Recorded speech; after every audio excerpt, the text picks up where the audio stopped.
안녕하세요. 뉴턴이 사과나무 아래서 발견한 과학, 그 짜릿한 즐거움을 여러분에게도 선사해드립니다. 사람과 과학의 만남, 사과나무의 엄지입니다.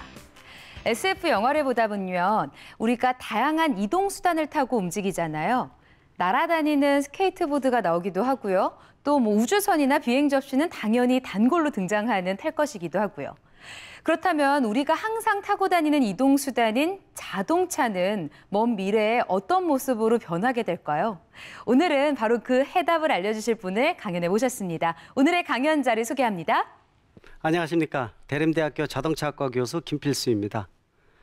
이 자동차의 미래에 대해서 상상해 본 적 있으십니까?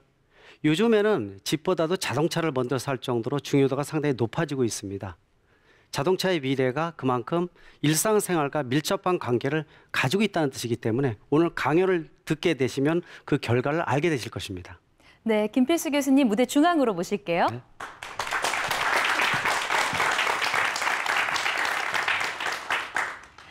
사실 모두에 제가 자동차가 어떻게 변하게 될지 궁금하다고 이야기를 전하긴 했는데요. 네. 생각해보면 한 20년 전의 자동차도 지금 모습이었고요. 자료들을 보면 아주 전에 초기 자동차도 지금 모습과 크게 다르지는 않습니다. 네. 그런데 자동차가 정말 그렇게 앞으로는 엄청난 변화를 할 거라는 이야기를 해주실 건가요? 그렇습니다. 예전의 10년과 지금의 1년 사이는 엄청나게 다릅니다. 그만큼 발전 속도가 굉장히 빠르다는 뜻이거든요. 네. 지금의 자동차는 3만 개 정도의 부품이 들어갈 정도니까 사실 자동차를 배우는 것 자체를 후회할 정도입니다. 그만큼 자동차의 변화가 빠르고 또 예전에 단순한 이동수단이 아니라 움직이는 생활 공간으로 바뀌는 게 바로 자동차이기 때문에 자동차는 신체의 일부입니다. 분명히 말씀드릴 수가 있습니다. 와, 빨리 강연을 좀 들어봐야겠는데요. 박수 부탁드릴게요.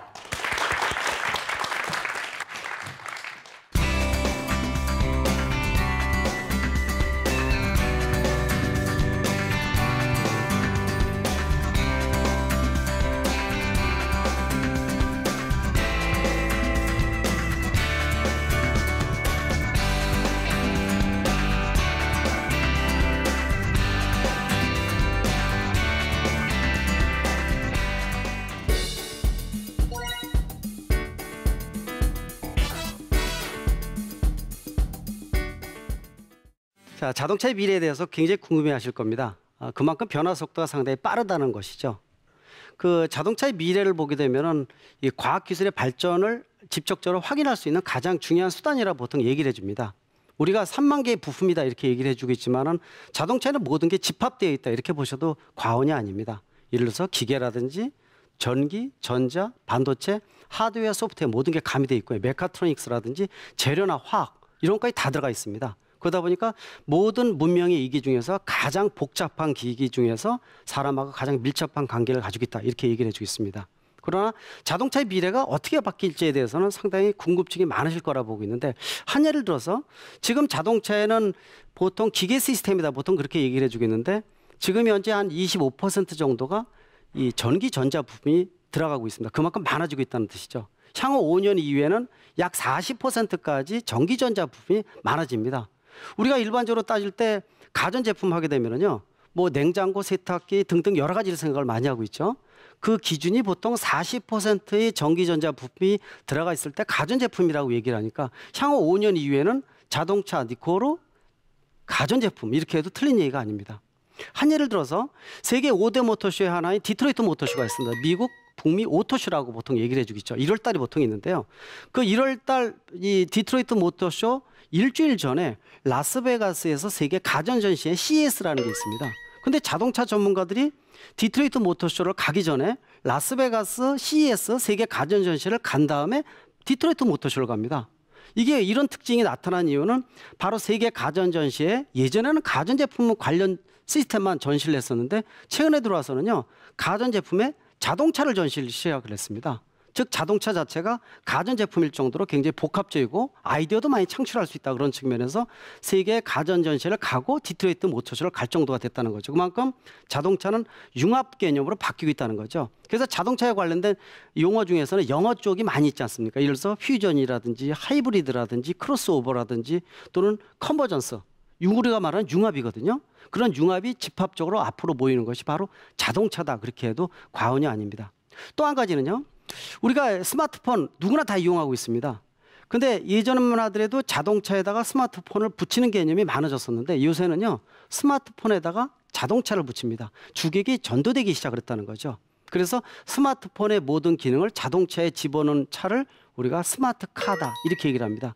요새 이 미래의 자동차의 화두는 두 가지를 보통 얘기를 해줍니다. 하나는 자율주행 자동차, 혼자서 운전하지 않고 혼자서 가는 자동차죠. 일명 뭐라고 얘기합니까? 구글카라고 얘기를 해주고 있습니다. 또는 저는 그런 말도 붙입니다. 스마트카는 애플 스마트폰을 많이 이용을 하시는데 애플카다 이런 말도 일명해서 이렇게 붙여주기도 합니다. 그만큼 이 두 가지 요소가 상당히 중요한 관건이고 퓨전 개념으로 많이 가미된다 이렇게 생각하시면 좋을 것 같습니다. 예를 들어 스마트카를 말씀을 드렸는데 스마트카의 미래 중에서 한 가지 생각을 해보십시오. 우리가 스마트폰 보면은 각종 음악이 많이 나오는데 운전을 하다가 스마트폰을 만지다가 사고가 나는 경우도 많고 이런 여러 가지 부분들 많죠. 예를 들어서 미국에서 가장 많이 사고 나는 것 중에서 운전을 하다가 전방 주시의 의무를 0.1초만 소홀히 하게 되더라도 바로 그게 사고로 이어질 수가 있습니다. 가장 많이 사고 나는 것이 미국에서 예를 들어서 스마트폰에 문자를 보다가 또 문자를 보내다가 사고가 일어나는 경우죠. 만약에 이 스마트폰의 기능을 자동차에 올려서 그냥 볼 수 있다. 그러면은 전방 주시의 의무는 소홀히 하지 않으면서 또 보낼 수 있고 멀티태스킹, 우리가 말하면 여러 가지를 한꺼번에 일할 수가 있습니다. 이런 기능도 지금 개발되고 있습니다. 한 예를 들어서 헤드업 디스플레이라고 우리가 말하면 이 화면 표식이라고 보통 얘기해 줍니다. 일부 차의 앞에 앞유리에 홀로그래피라 해가지고 투명한 영상이 떠오르는 거 아마 들어보시거나 아마 운전하신 분들이 있을 겁니다. 이걸 보게 되면은 내비게이션만 하더라도 중간 부위에 잠깐 눈을 보렸다가 앞으로 올리게 되면 0.1초인데 그 사이에 사고가 날 수 있다는 뜻이거든요. 이 내비게이션의 기능을 홀로그래피 앞유리에 투명하게 올려서 본다면은 미래 영화에서 많이 보셨을 겁니다. 지금 이미 구현이 되고 있거든요. 근데 이것만 올리는 게 아니라 예를 들어서 우리 스마트폰에서 문자 오는 것이 홀로그래피예요. 그냥 밑에 문자가 뜹니다. 스마트폰에 온 기능이요. 그대로 뜨면은 내가 말로 해주게 되면은 지금은 물론 이제 음성을 얘기를 해주게 되면은 문자로 합성을 해서 보내는 기능이 좀 약합니다. 아직까지는요. 그러나 지금 상당히 많이 구현돼 있거든요. 그러면 문자가 오면은 내가 읽고 운전하면서요. 내가 말로 하면은 말이 문자로 바뀌어서 자동 전송되는 거. 이런 시대 멀지 않았고요. 일부 벌써 개발이 됐습니다. 몇 년만 있으면은 이런 기능이 지금 차에 탑재가 됩니다. 그리고 스마트폰에 있는 모든 음악에 대한 엔터테인먼트 기능이 차에 모두 올라와서 터치 스크린으로 해서 음악을 수만 곡을 한꺼번에 다 들을 수가 있습니다. 지금같이 USB라든지 이런 걸 꽂아서 되는 부분이 아니라 모두 구현이 가능하다는 거. 이런 것들도 미래의 자동차 중에서 우리가 보는 하나의 단면이다 이렇게 볼 수가 있습니다. 또 자율주행차 분명히 좀 아까 말씀드렸는데 그거 궁금해하실 겁니다. 지금 기술이 상당히 많이 발전돼 있고 미국에서는 일부 주에서 법적인 것도 이미 구현이 돼서 길거리에 운행을 할 수 있다. 얘기 들으셨죠? 해외 토픽이라는 데서 상당히 많이 나오고 있죠. 우리 기술 수준도 상당히 좀 궁금도 하기도 하고요. 어느 정도 왔을까? 사실 기술은요 어느 정도 다 구현이 됐습니다. 그러나 자율주행에 대한 부분들은 굉장히 고민이 많습니다. 예를 들어서 우리가 지하철 같은 경우에 무인으로 운전하는 이 지하철 많이 보셨을 겁니다. 이런 경우에는 지하를 달리고 있고 궤도의 위를 달리고 있고 혹시 고장이 나서 서더라도 우리 안전에 지장을 주질 않기 때문에 믿고 타는 것이거든요. 그러나 차라는 건 한번 생각을 해보시오.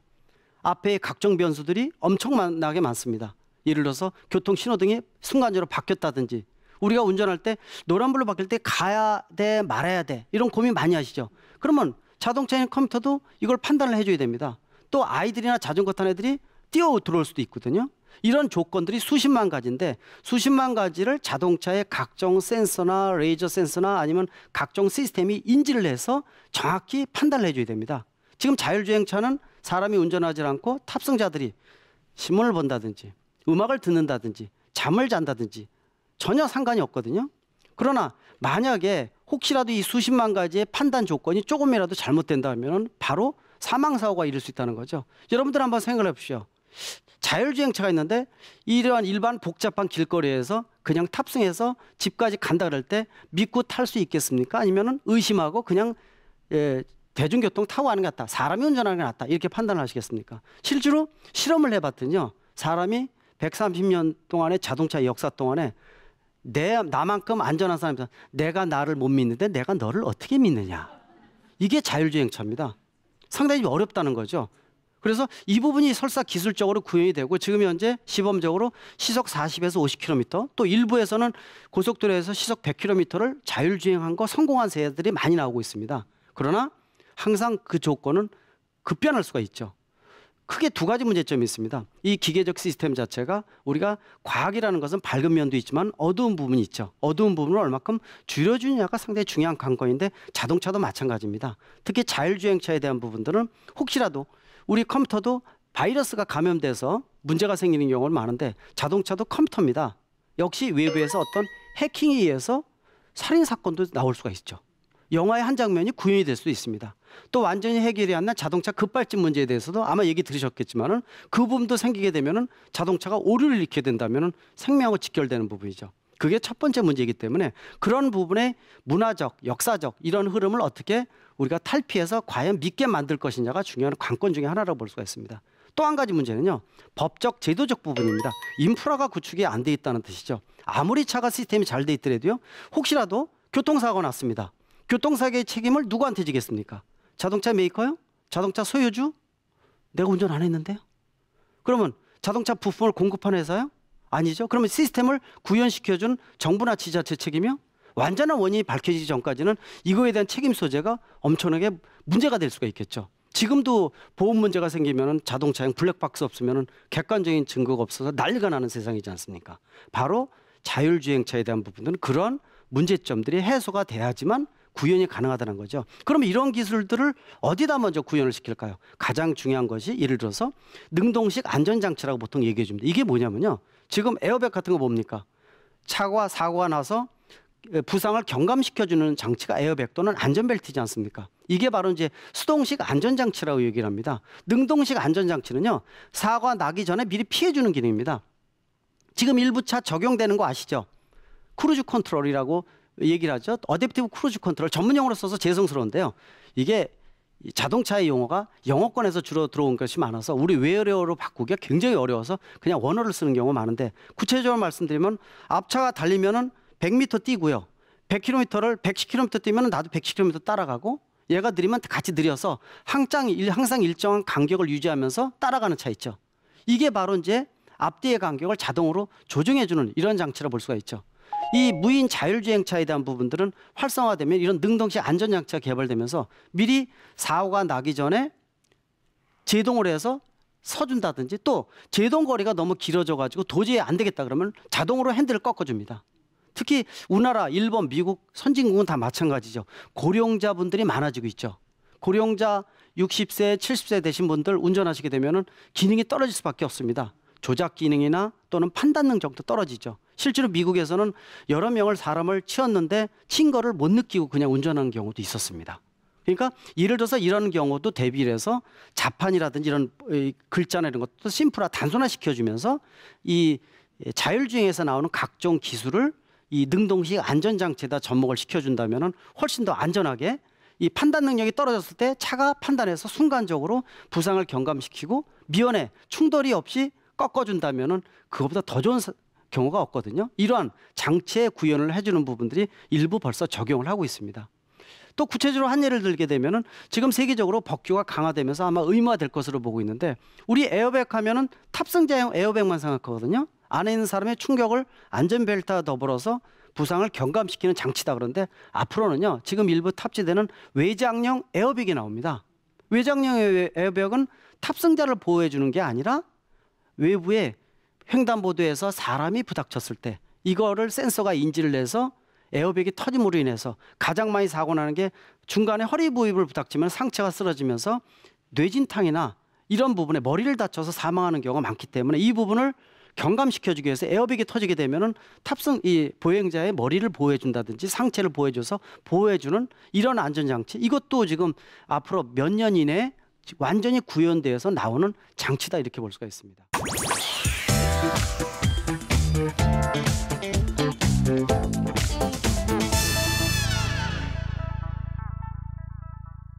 이게 이제 우리가 피부로 느끼는 이 편의나 안전장치 이렇게 볼 수가 있죠. 근데 자동차에는요 보이지 않는 신기술이 굉장히 많습니다.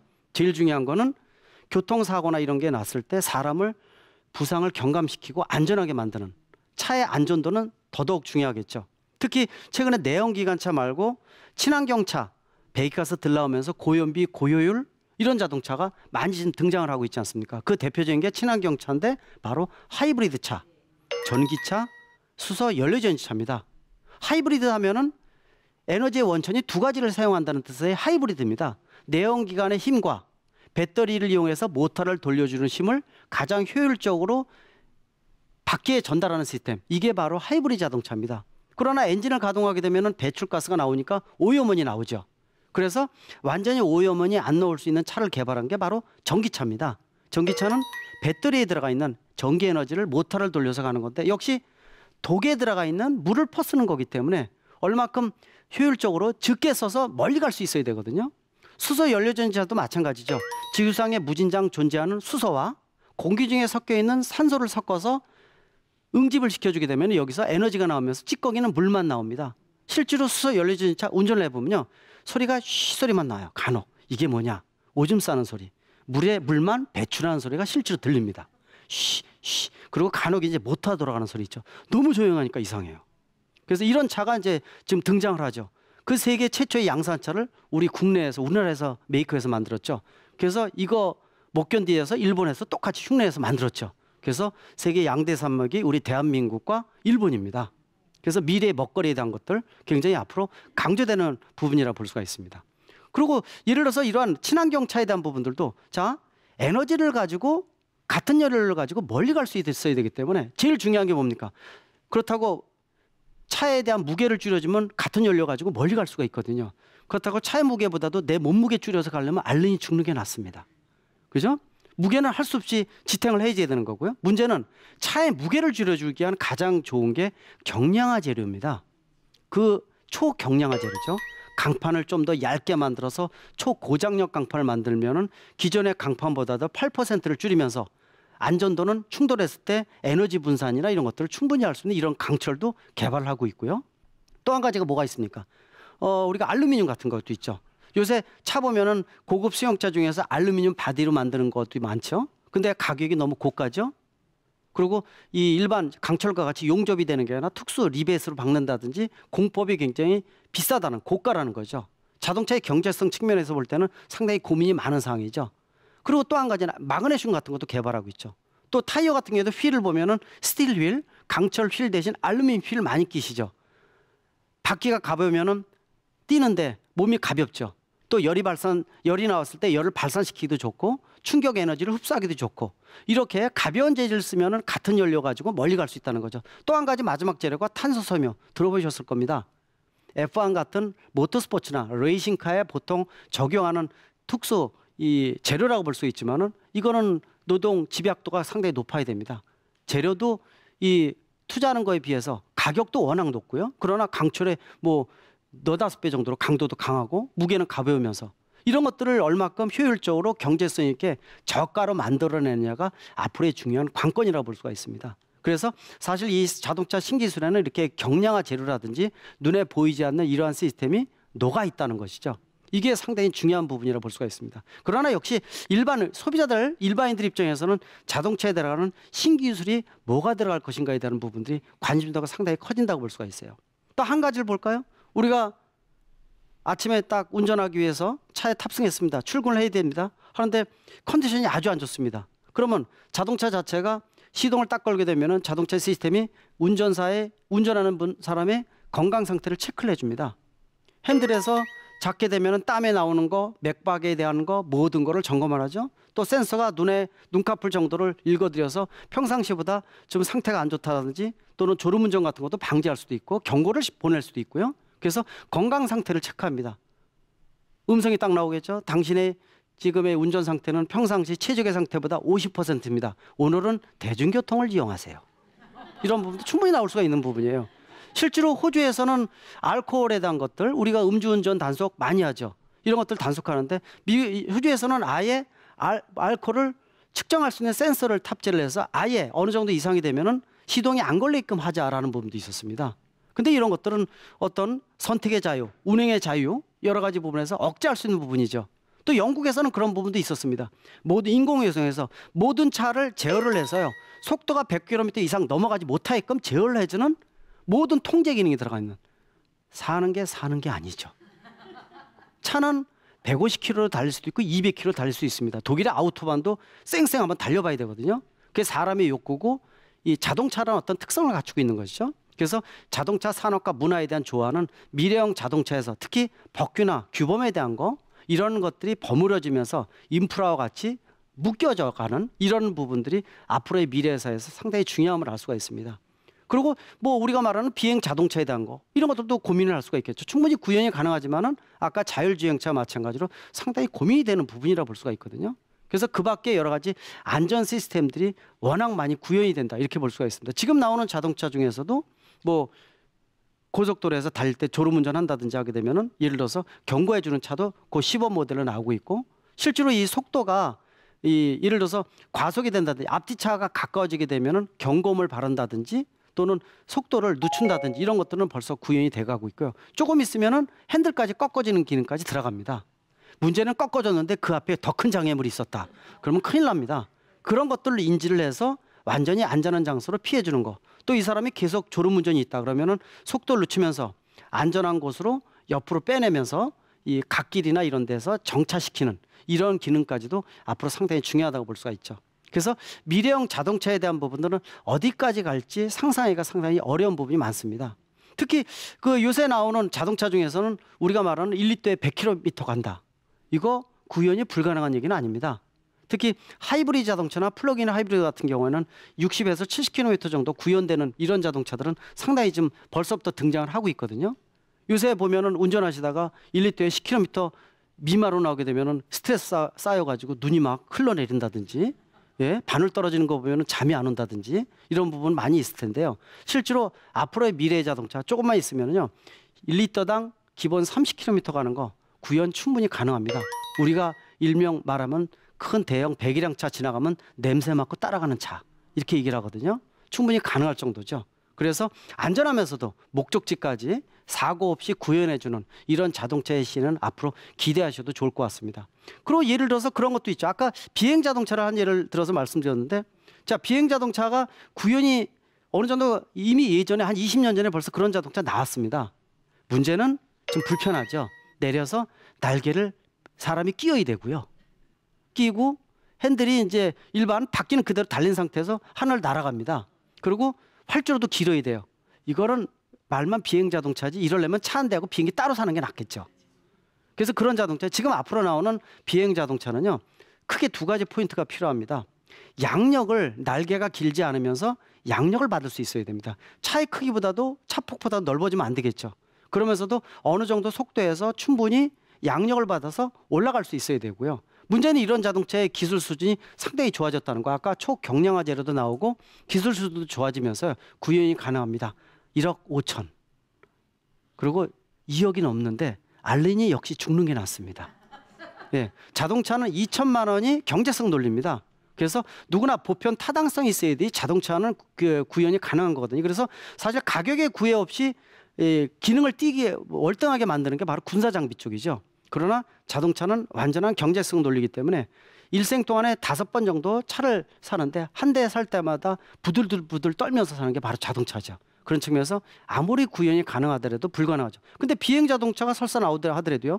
자, 당장 제도적으로 궁금해하는 것이 그겁니다. 하늘길을 열어야 되는데 이거 충돌하는 거 아니냐. 또 전봇대도 있고요. 고층 빌딩도 있는데 그럼 몇 미터 이상일 때 비행기 조종사 자격증이 있어야 되는 거 아니냐. 그러면 운전면허증 가지고 그냥 날 수 있는 거 아니냐. 이거 고민이 많이 생길 수밖에 없죠. 미국에서는요, 벌써부터 예를 들어서 300m 이상 공으로 올라가면은 조종사 자격증을 따라.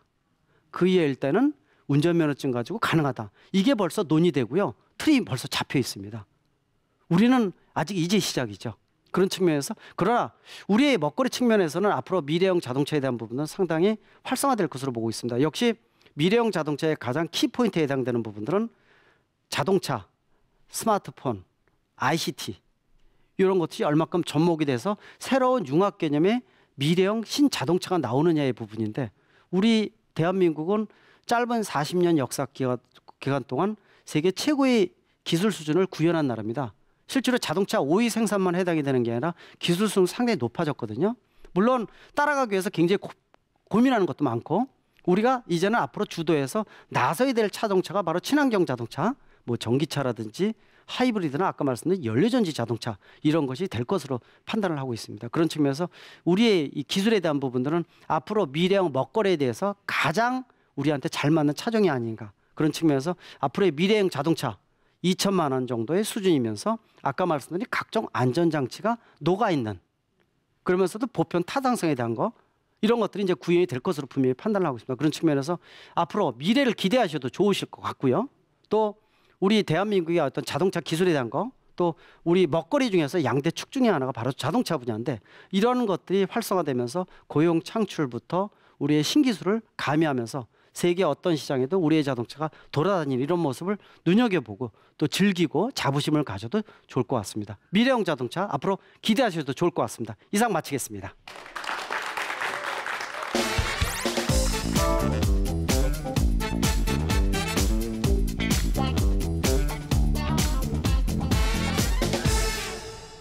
자동차가 어떻게 변화하게 될지 또 어떤 식으로 우리 삶에 도움이 될지 오늘 교수님 이야기를 다 들으니까요. 네. 싹 이해가 아주 잘 됐습니다. 네. 근데 하나 궁금한 점이 있는데 네. 이제 스마트카 시장이 열렸다고 하셨잖아요. 네. 그러면 이제 항상 가장 많은 가장 좋은 첨단의 과학 기술을 가지고 있는 미국이 그 스마트카 시장을 주도하고 있는 건지 네. 아니면 자동차 산업으로 가장 유명하다는 독일이 네. 주도하고 있는 건지 궁금하거든요. 지금 현재 독일, 미국, 일본 세계적으로 많이 뛰어납니다. 그러나 미래형 자동차, 특히 스마트카에 대한 부분들은 우리도 뒤처지지 않는다고 분명히 볼 수가 있습니다. 왜냐하면 스마트폰이 세계 최고의 기술 수준이고요. 특히 이 성격도 급하지만은 하나 이루어놓으면 끝까지 물고 늘어지는 성격, 특히 ICT에 대한 부분들은 굉장히 가미되어 있기 때문에 이런 것에 대한 조합도 활성화된다면 우리 대한민국도 분명히 그 넘버 3 정도는 포함이 될 수가 있기 때문에 앞으로에 대한 부분들 우리 먹거리 측면에서 상당히 의미가 있고요. 그러나 역시 벤치마킹하면서 한국형 모델 정립이 그만큼 중요하다 분명히 강조할 수가 있습니다. 잘만 발전된다면 우리가 자동차 강대국 넘버 3 안에 들 수 있겠네요. 맞습니다. 네, 오늘 미래형 자동차에 대해서 재미있는 이야기 해주신 김필수 교수님 다시 한번 감사합니다. 네, 맞습니다.